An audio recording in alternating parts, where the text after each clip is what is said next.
your clients have been overseas. They've seen something that they really like. They say to you, Peter, we'd like you to replicate this property back here in New Zealand. So you decide you're going to go over and have a look yourself. The photos aren't quite enough for you. How important is it for you to go back to the source and look at these things? You know, I think if you're going to try and recreate the ambience of a European style house, I think you really have to go back to Europe and have a look at that. And I've been very lucky to travel with some of my clients to, for instance, the Alhambra. We produced an Arab style bathhouse in one project, and by experiencing the Alhambra, the fabulous Moorish palace, you know, sort of 1,000 years old, and then you see where the Sultan used to take his bath with maybe his 1,000 concubines. You know, it's all exciting stuff. It's hard to replicate that in New Zealand, but how do you put that into the bathroom?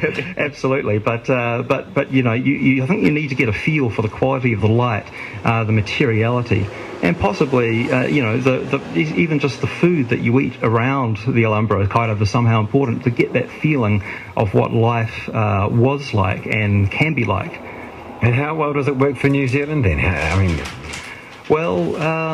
Because you think about the light here in New Zealand, you think about the intensity of light. Well, choosing a colour is really hard in architecture.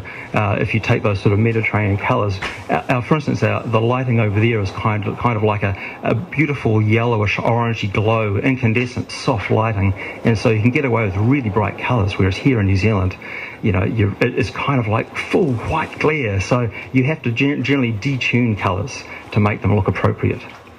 If you go overseas, a client's come to you with some photos of a building that they've seen overseas, and you go over and look at it, and they essentially have said to you, we want this, but we want it in Remuera. And you go there and you look at it and you think, oh my goodness, this is just not going to work. Do you completely, you know, try and talk them around to something else, or do you take elements of that design and say, okay, well, I've looked at this is actually his elements that will really work for you in this environment? How do you approach that process of actually coming up with what they want when they've originally come to you and say, we want this fantastic palace that we saw? I would be prepared to give them that palace. Mm-hmm. That's my attitude. I think everyone should be able to fulfil their dreams, and you know, I know a lot of architects would try and talk them out of that. Yeah. And I find there's nothing wrong with beautifully crafted modern buildings. I think they're just fantastic. But if someone wants something more traditional, I think it's fine to go that way. But once again, if you're going to put it in a place like Remuera or Whitford, you really have to think about the landscape carefully. And you can think about all the basic things like, you know, is the building, you know, actually facing the view? If it's a small palace, you know, you have to think about the scale.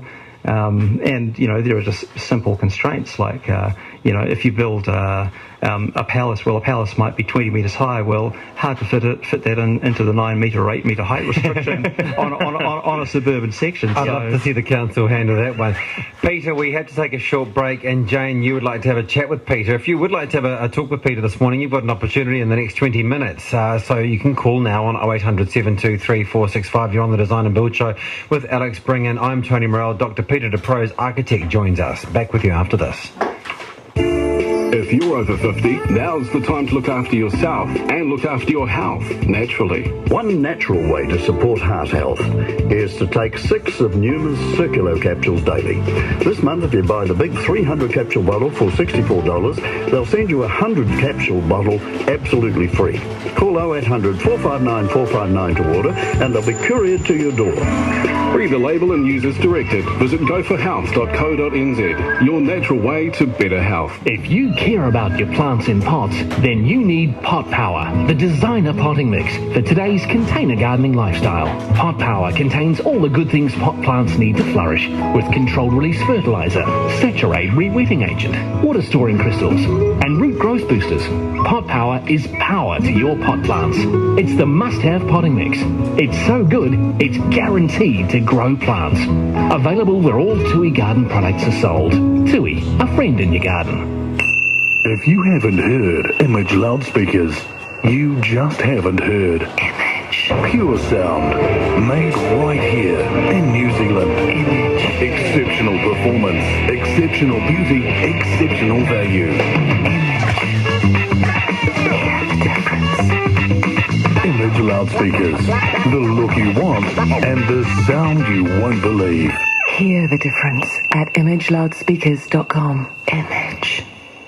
Residents of Remuera Gardens talk of home. We would like some more men. Unfortunately, men die sooner than women do. And we just exist without a lot of men. You just got to put up with them. Well, we don't want too many around. He gets spoiled.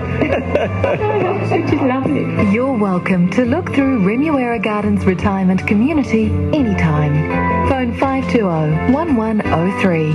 That's 520-1103. Auckland 100.6 FM.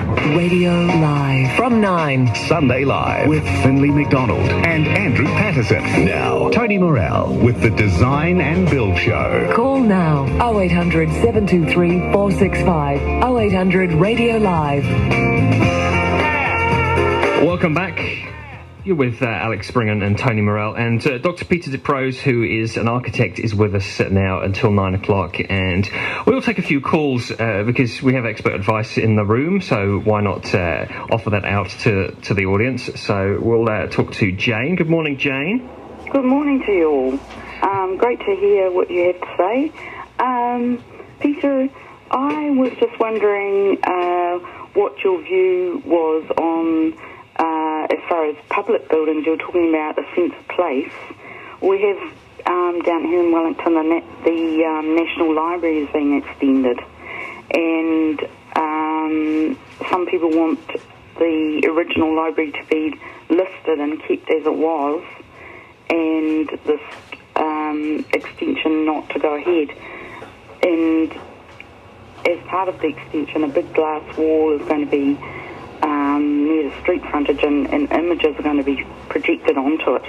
And one of the valid points perhaps against doing something like that is that the technology will run out. You know, you're talking about computers before it's being superseded, and will it look tired very quickly? What do you think about that sort of public?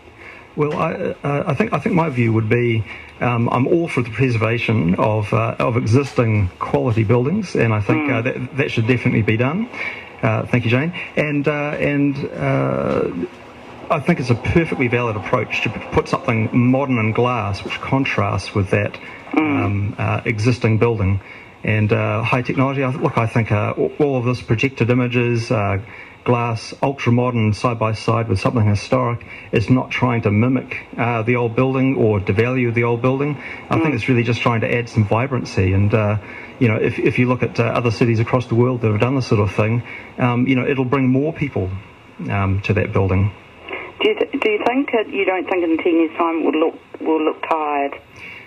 With a building like that, I think, 10 or 15 years, they'll just recreate the idea, a subtly different way. All right, they'll be able to keep moving with that, like perhaps change the technology. Just like the way modern art moves on, so does architecture, and you sort of architects and the city fathers will keep on pushing that building to a better and better place. Okay. Thanks very much. Thanks very much, Joan. It's that juxtaposed sort of melding of the two, isn't it? And I agree with you. The old with the new, trying to replicate the old. We often get it wrong. And there's a couple of developments around New Zealand that I've seen just recently where they've tried to replicate or emulate a look, and they just haven't quite got it. Using modern materials to try and pick up cornice details, or to try and, scale's so very important with buildings. And when you don't get it, it sticks out like a sore thumb. It's just very hard to recreate the quality of craftsmanship that we had, say, 100 years ago, with the sort of processes that we had 100 years ago. Things generally have to get built more speedily.